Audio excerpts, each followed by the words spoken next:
Hello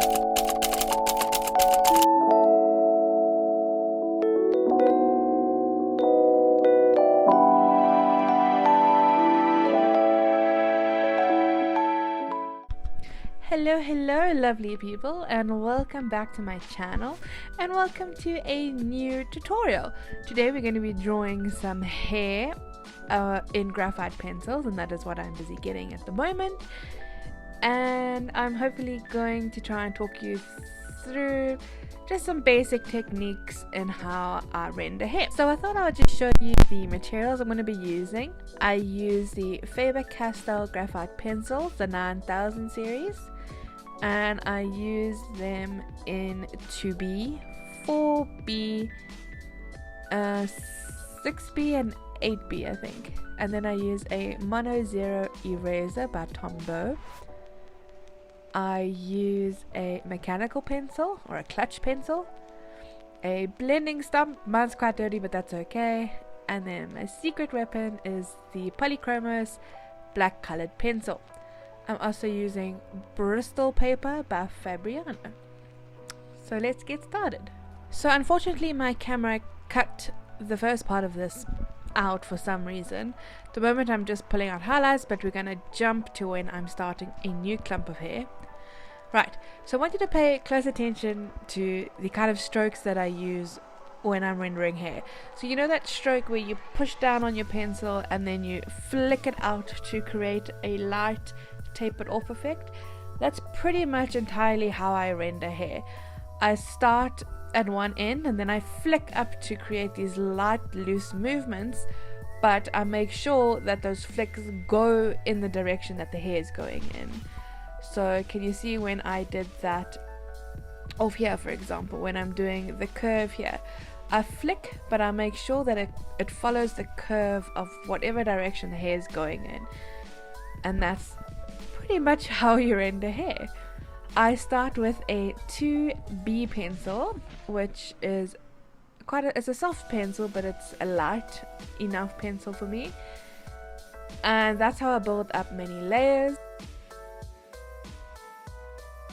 So I'm going to speed up the footage a little bit here because it's just very repetitive of those constant light strokes moving in whatever direction the hair is moving in to build up those layers.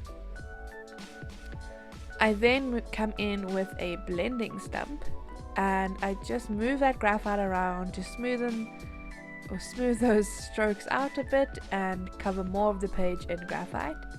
I then come in with my eraser and I pull out some of those highlights. Pay close attention to your reference photo when you're doing this to make sure you're putting the highlights where they're supposed to be.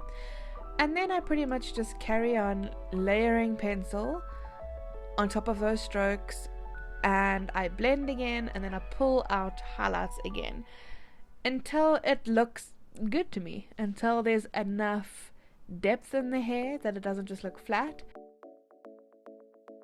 And then I start to use softer pencils, so I'll move on to like a 6B and darken up the shadows, and then I move on to an 8B and darken the shadows even more until I get a result I'm happy with.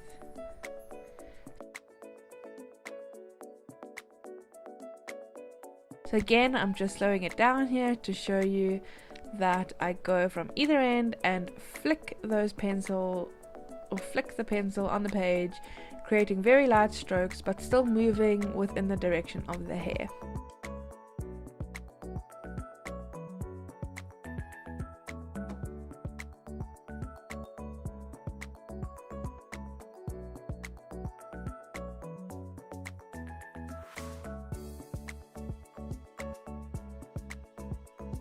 Yeah, I was just trying to use a makeup brush to see if the blending was any different, and it was more or less the same as with the blending stump for this kind of technique.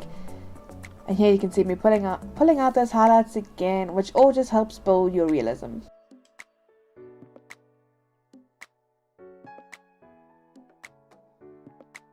Okay, so we're moving on to the plat part of the piece.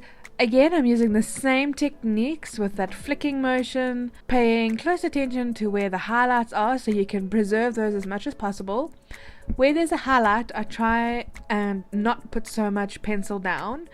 I try and make those strokes wherever the darkest part of the hair is going to be, and that's why I flick out into the highlight to transition from the dark part of the hair into the light, while so you're still creating some strokes, but you're not laying a lot of graphite down, because if you do lay a lot of graphite down, it's going to make it harder for you to bring back those highlights with your eraser. Excuse me. I hope that makes sense. Now, the plait might seem hard, but it's not that bad. You just have to pay close attention again to your reference photo. I know I sound like a broken record, but if you just pay attention to the clumps of hair and make it, treat your reference photo like an abstract piece of art. So don't focus on the big picture all at once. Zoom in and focus on certain sections at a time. It's gonna help you put it all together a lot easier rather than getting hung up on, oh, it's supposed to look a certain way.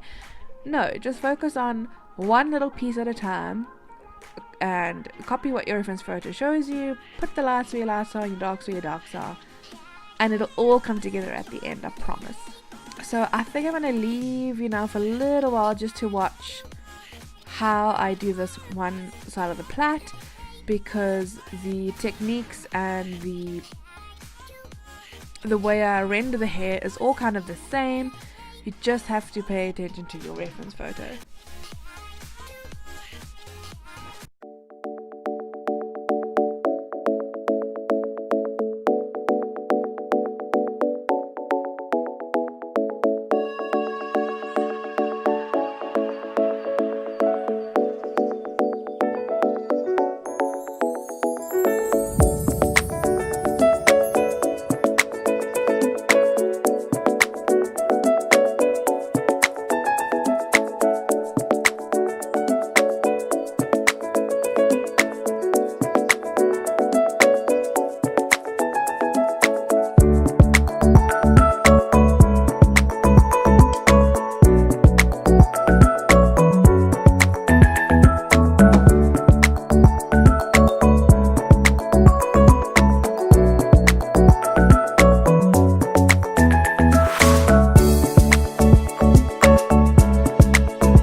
Alright, so that is the first half of this piece done using only graphite pencil.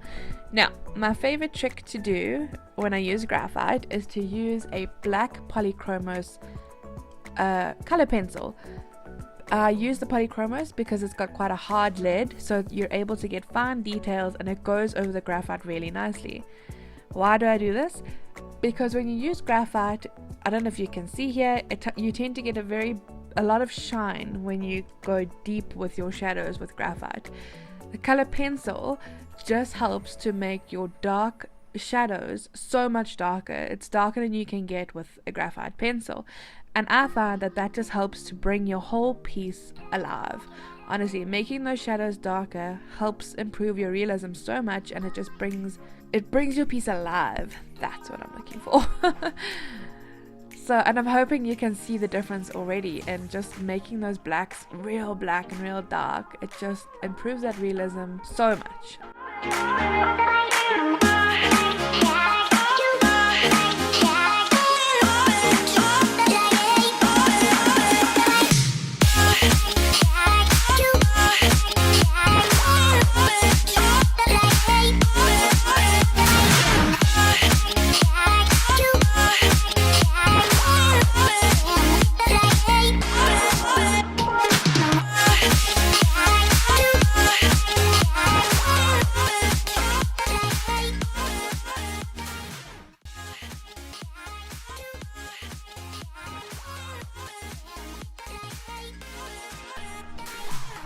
So we're coming near the end of the tutorial now. I'm only going to talk you through and show you the drawing process for half the head, because the other half is literally the exact same process.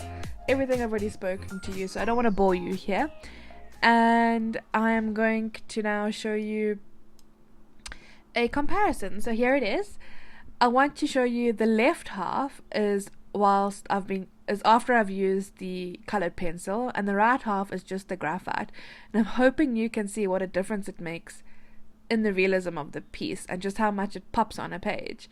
And here is after I've used the black pencil on both sides. I just think the piece just comes alive so much more. And I'm just signing it real quick, and I want to say thank you so much for watching. If you've enjoyed, please give it a thumbs up. It really helps my channel out, especially as a small channel. And if you want more, please feel free to subscribe. I'm trying to release a tutorial every Friday and a studio vlog either Sundays or Mondays. I haven't quite figured it out yet. Let me know what you'd prefer. Anyway, that's enough of me babbling. I hope you have a lovely day, and I'll see you in the next one. Bye!